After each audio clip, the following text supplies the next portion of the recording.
Good morning, everyone. I'd like to start off this morning with a story, as I like to do.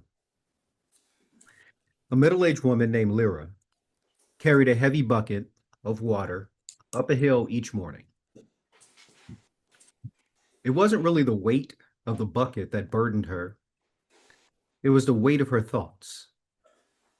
She lived inside of these old stories. She really lived inside of her head. Constant thoughts of, I am not enough, thoughts of past failures, and reliving missed chances.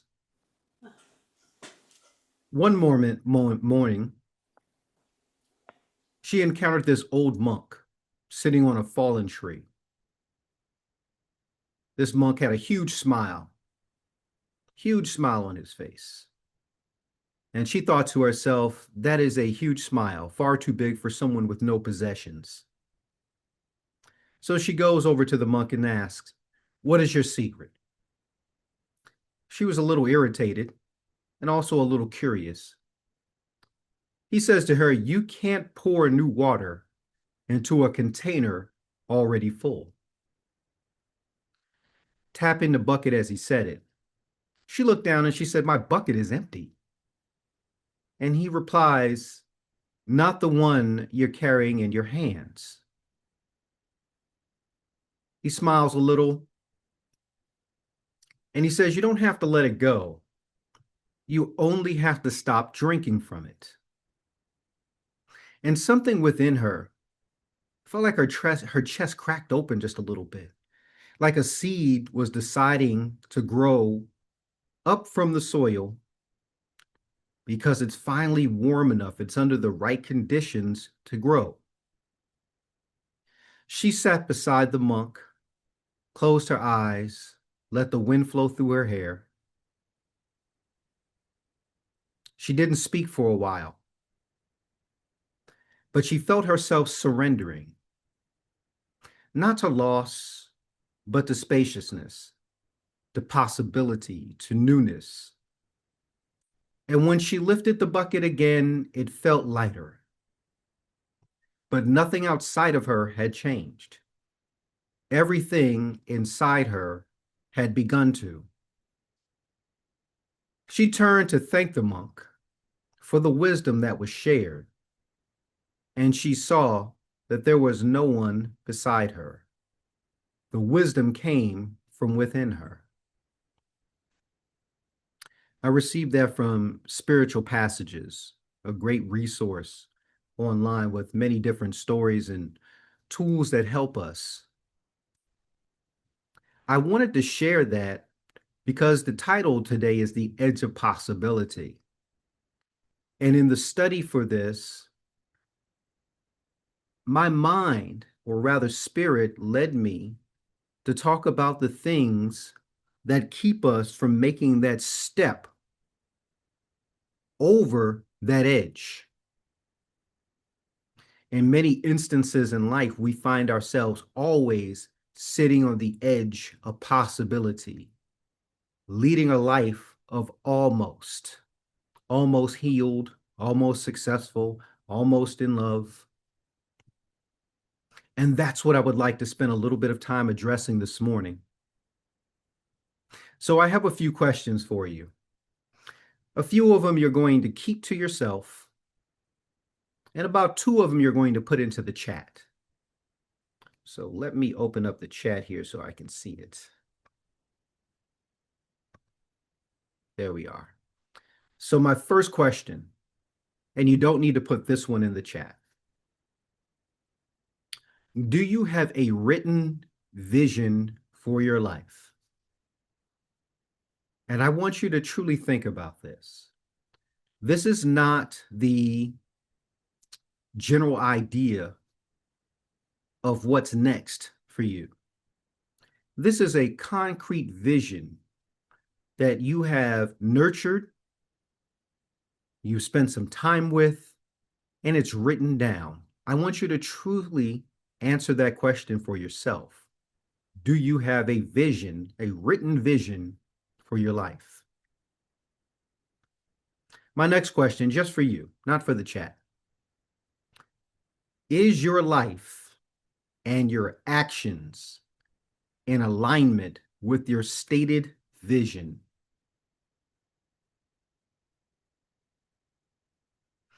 When you wake up in the morning, what are you thinking of? When you go to bed at night, what are you thinking of? Is there time set aside in your day to move that vision forward every day? Or is it something that you come back to once a week, once a month, when you remember? Is this really your vision? Now, I would like for you to respond to the next couple of questions in the chat. I turned my camera off on purpose.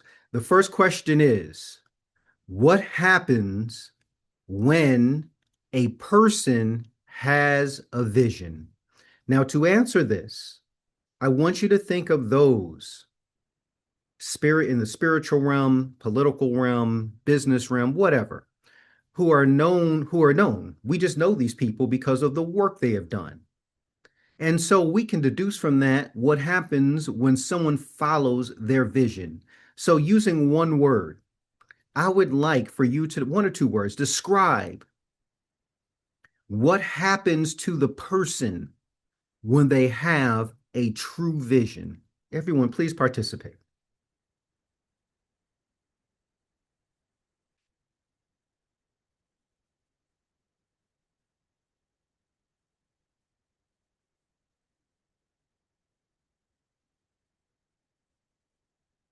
Inspired, alive, yes.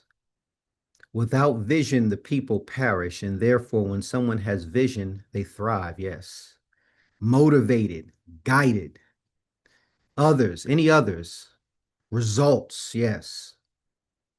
What happens when you have vision? Others, love to hear from everyone. What happens when someone has vision?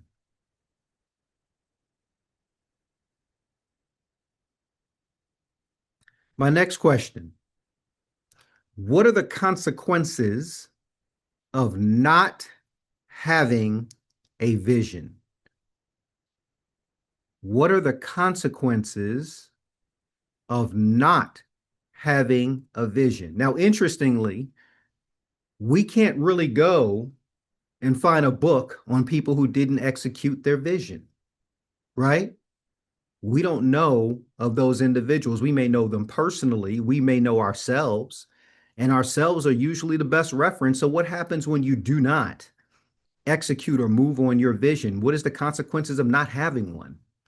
No vision, not focus, yes.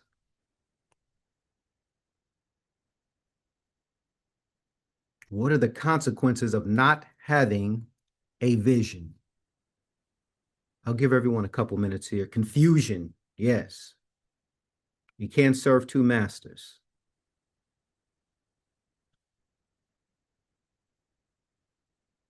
All right, we have bridge builders know that if you don't know where you're going, you will get there. That is nowhere. That's right. Buffeted by life. Okay.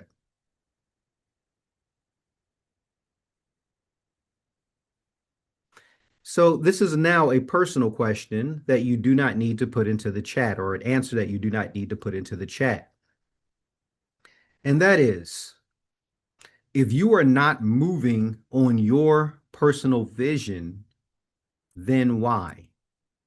And I want you to really think about that answer. And that's for you. I want you to write that down. Why is it that you're not moving on your vision? And the answer is because might be because you do not have one. Do you feel as though you are drifting at this moment of your life? Maybe you've had a vision previously and executed on that vision, achieved it, and did not, quote unquote, renew it.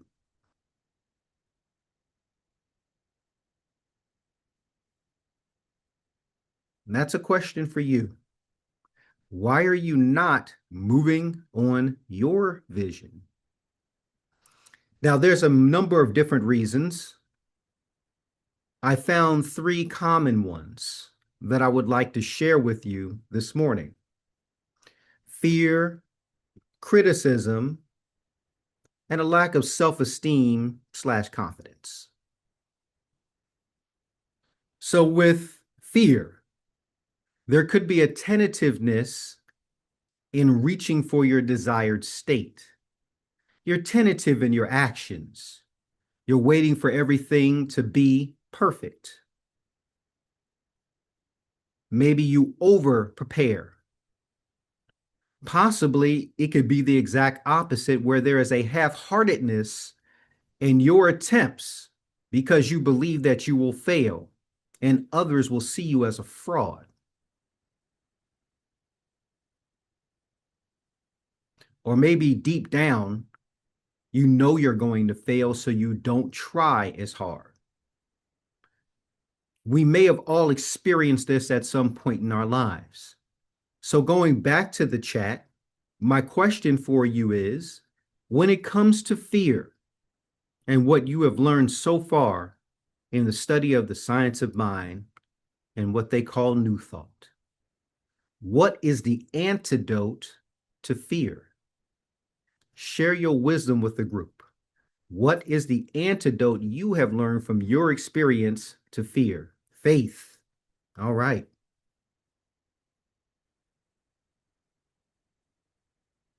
What is the antidote that you have learned to fear? I would love for you to put your thoughts in the chat.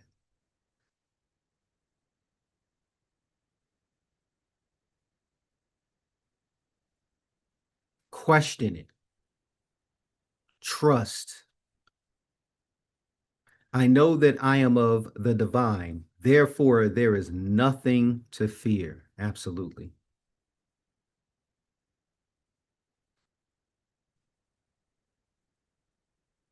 Any other thoughts?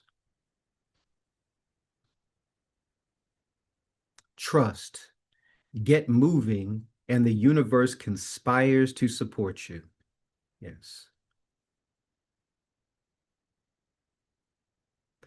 I would also like to offer an antidote in a burning desire. I have had situations in my life where I felt like something that I truly needed or wanted, and I needed it right now. There's a number of different scenarios, and you can probably think of a number of them yourself in your own personal life. And my thought, my focus became very keen on that circumstance and what that circumstance needed to look like from my vantage point. And through that burning desire, I found a way, or a way rather was prepared for me. That light of your burning desire, it chases away the darkness of fear. And there's in Exodus, there is a scripture that says, and the Lord went before them by day in a pillar of a cloud, and by night in a pillar of fire, to give them light to go by day and by night. When I think of that, thinking of the day and the night, I think of the day obviously as being a time where I can easily see when I'm moving around. As I'm driving around in the daytime, I can wear my glasses instead of my contacts because there's lots of light outside. And I simply need the GPS or some markers to tell me where I am and where I need to go. But at night, it's a little bit more difficult, so I have to wear my contact lenses to make sure that my vision is the best. And maybe I'll use my GPS to get me from point A to point B because I may not see all the street signs as I'm moving around at night. Parts of the city that I live in are pretty rural, and so it's really dark at night. And so this reminds me that there are going to be times as I'm going after my vision where I can see very clearly everything around me, and I simply need some guidance to move from one step to the next. But of course, the night will eventually come. Those times where I need to face fear will eventually come. And through faith at night, I know that I will still be guided by that pillar of fire. And that pillar of fire is my burning desire. That's Exodus 13:21. The other thing that we may face in moving toward our vision is criticism. And this is a big one. For many of us, we allow criticism to hold us back. Your partner may say to you, stick to your job because you want to go off and start a business or start some new work. Do what you have always done. Keep delivering the same course or continue working in this role. How much of that is only to your benefit and how much of that might be solely about your partner thinking about what's best for them? It's hard for us as human beings to distinguish the two at times. Also, your imagination could conjure up a bully, someone who criticized you a lot in your past, maybe a parent or a grandparent, a neighbor. And you'll conjure up this person, this avatar in your mind, and you will have these conversations or have these past interactions replayed in your mind in response to something today. This is someone in a circumstance that is long past, but you're still drinking from that bucket. You're still indulging in that conversation. You're still feeding yourself with criticism that is possibly unrelated to what you're dealing with now. But you're using it as a self-protection mechanism to keep you comfortable, to keep you in a comfort zone, allowing that criticism to not allow you to move forward. That self-criticism of looking back at that time that you did step out on faith, and then you fell on your face and you decided not to get back. I'm quickly going to share a personal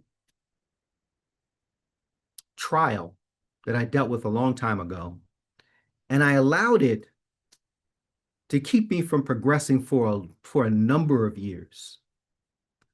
Before I moved to Virginia, so this is a little over 10 years ago, I lived in Southern California, and I had this idea to build this app. And this app, this was a big deal back then because mobile apps were still relatively new or not as widely used at that time. Well, it was probably closer to 15 years ago. And I started this business with a partner and spent a lot of time building this app. I had it functional. We were running test cases with people who worked in that industry to test it out. And this person, because of their own fear, which they revealed to me later, they backed away. I couldn't even get in touch with them, and I really needed their industry contacts in order to move this forward. Eventually, it lost momentum and it fell apart, and someone else came in and they launched a very similar product into the market space. I was highly discouraged, so much so that there was an opportunity in Washington, D.C., on the other side of the country, and I took that opportunity, which led me here. I allowed that criticism, I allowed that situation to linger in my soul for so long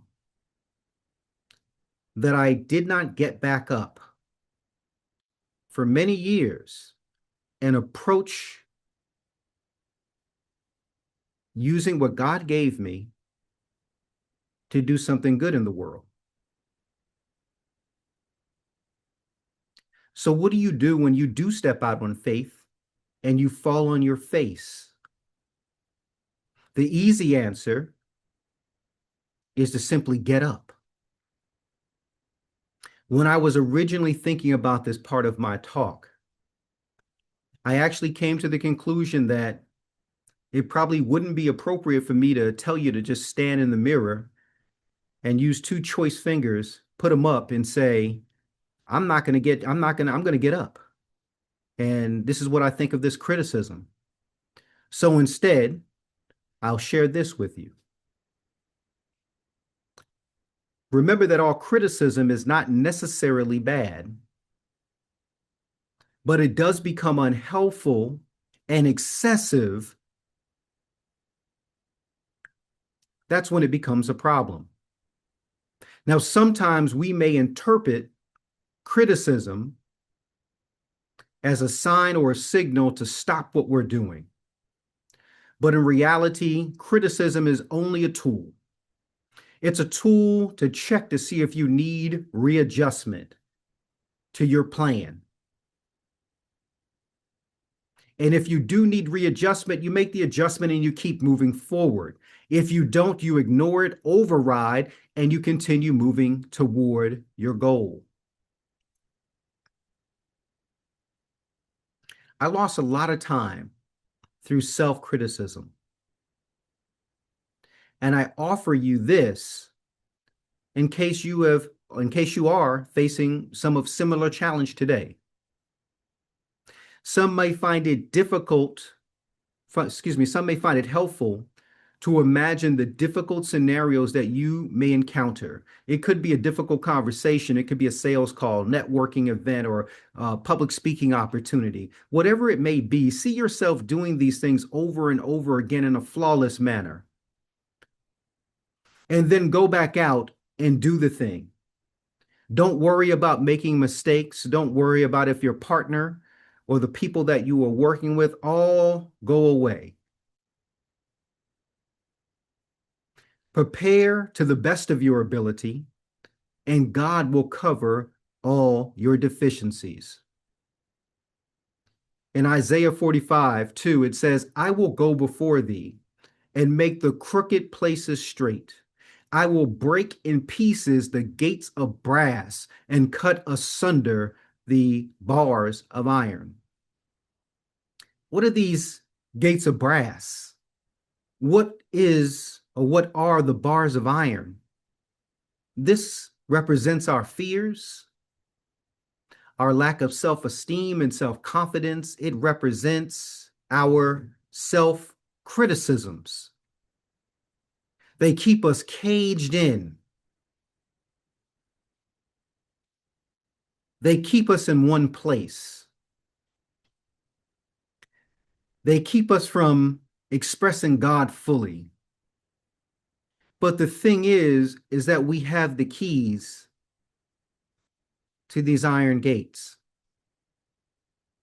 What's more important in that verse, it says, I will go before thee and make the crooked places straight.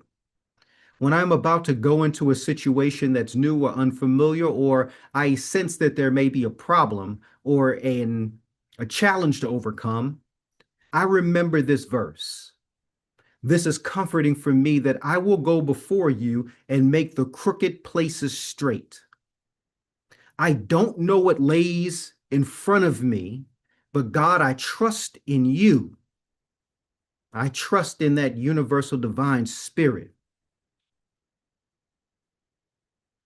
to make whatever challenge in front of me smooth, moved out of my way, the parting of the Red Sea.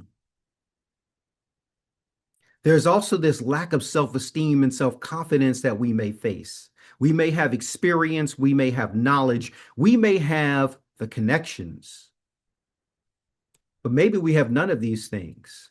We have seen people in our society with none of these things. And what do they have? They have God's good pleasure. And it says in scripture, it is God's good pleasure that we have the best that life to offer. As a matter of fact, in Proverbs, it says, trust in the Lord with all thine heart, and he shall direct thy paths. So through that trust, that inner knowing, we can overcome all things. But it is required on this path that we step out before we see the road in front of us. We have to step out before we see the path. And that first step is in creating our vision, with an emphasis on it being a written vision, a vision that is rooted in a burning desire. This is how I picture my life to be. This is my gift to the world. This is how I'm going to help my community, my family, the thing that I care about, the people that I care about, the situation or the circumstance in the world that affects so many. And I want to do my part. You must have that vision rooted in a burning desire. And it must be your vision, not your parents' vision, not your partner's vision. And God help us, not our duty. Duty, that's a dangerous one. We learn what we're, quote unquote, supposed to do. And that soon becomes our excuse for why we do not do. Analyze if it is your duty, if it is yours to do, or it is someone else's vision that was passed down to you from generation to generation. When making your plan, which is the next step after you have a vision, the vision is the grand thought. When we make the plan, make sure it is big, because only through a big plan can that allow us to truly activate faith, something that we know is beyond our reach, greater than our wildest dreams. Make it simple. Let's not create some circuitous route to get to our destination. Let's make a simple plan. Something that's simple for you. You may be very skilled in real estate. You may be very skilled in technology or law or medicine. And what is simple for you is difficult for me, but simple by your vantage point. And make it direct. This is the thing that you're going to do. And you eliminate all of the unnecessary steps that you put into your plan, into your way, as far as moving forward. Sometimes we put unnecessary steps in there, just in case I need to go do this. No, get that out of the way. Bare bones, minimum viable product is what we call it in the software industry. What absolutely do you need in order to move forward, in order to get this product out, in order to serve people in a new way? What is the absolute things that you need? We can add other stuff later, but what do you need right this moment to do the thing that you say you want to do? And finally, we have to begin today. We start by stepping out completely into our new role. We assume the new role. We become the new thing. And to do that, we have to resolve by letting our old self die. We cannot hang on to who we were in order for God to reveal who we are to be. We must step off that ledge into the darkness, into the unknown, to activate those spiritual currents that are necessary to carry us forward. I'm going to leave us with a couple of tools this morning, which I encourage you to use once you complete building out your vision, writing out your plan. I want you to go to a tool like ChatGPT or some other similar tool, DeepSeek. There's a bunch of them out there. If you want some more information, you can text Josh or email him. He'll tell you about all of them. And what I'd like for you to do is to take your vision and ask one of these tools. I'm just using ChatGPT as an example. Ask it to turn it into a poem and to make it rhyme. That way it provides you with something that is based on your vision, and it has easy repetition. Soon you'll find yourself saying your vision as a poem in this melodic way in the mornings, at night before you go to bed, on your drive to and fro. And soon you'll realize that your poem has actually turned into a prayer. You are now moving into the realm of praying without ceasing. Also, there are tools out there that allow you to take your words and turn them into a song. It's incredible. You can pick the type of music that you want. You give it your vision, your written vision, and say, turn this into a song. And I like this kind of music, whether you like 70s folk music, or maybe you like early 80s synth pop or R&B or whatever the case may be. It will build a song for you. With words from your vision, you get to listen to your vision in the terms of a catchy tune, thereby implanting that into you, allowing you to more easily step into that new role, that new you. I will leave you with that. And in my closing, instead of using a closing prayer, I am going to leave you with the lyrics to a song. This is by a gospel artist named Tamala Mann. And the name of the song is called God Provides. I can't sing, so I am not going to abuse your ears today by attempting to do that, but I will read it to you. God provides. So why do I worry about my life? When you come to my rescue 1,000 times, every other voice is a lie. God provides in ways I can't explain and can't deny. The little that I have, God multiplies. Just when I feel He won't show up on time, God provides. He'll come through when the clouds of doubt rain on you and test everything that you thought you knew. Now you finally see what God can do for you. So tonight, close your eyes. There is no more need to fight. Watch God provide. And so ends the lesson.